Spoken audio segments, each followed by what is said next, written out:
ثانیہ کا شوہر بوڑھا تھا، چنانچہ اس نے کئی سالوں سے ایک نوجوان پرویز کے ساتھ تعلقات استوار کر رکھے تھے۔ روزانہ فون پر رابطہ رہتا اور اکثر ملاقات بھی ہوتی۔ بدقسمتی یہ کہ پرویز کا ذہن مجرمانہ تھا۔ ایک روز اس نے ثانیہ کے سسرالی رشتہ داروں کا ایک 4 سالہ بچہ 5 کروڑ تاوان کے لیے اغوا کر لیا۔ پولیس نے جب بچے کے اغوا کیس کی تفتیش کی تو ثانیہ کا آشنا پرویز پولیس کے ہتھے چڑھ گیا۔ پرویز کا موبائل ریکارڈ چیک کیا گیا تو اس کے ثانیہ کے ساتھ رابطے بھی سامنے آ گئے۔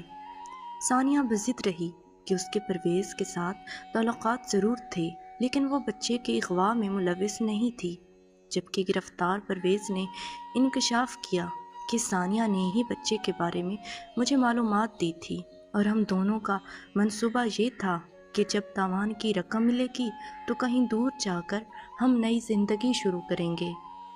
اب دونوں جیل میں سزا کاٹ رہے ہیں۔ کہتے ہیں کہ اللہ گنہگار کی رسی دراز کرتا رہتا ہے، لیکن جب کھینچتا ہے تو اس کے پیروں تلے زمین بھی نہیں رہتی۔ ثانیہ کے ساتھ بھی بالکل ایسا ہی ہوا۔ افسوس کہ اچھا خاصا گھر، ہر سہولت موجود، بچوں کے ساتھ خوشگوار زندگی، مگر ایک خطا نے سب کچھ برباد کر کے رکھ دیا۔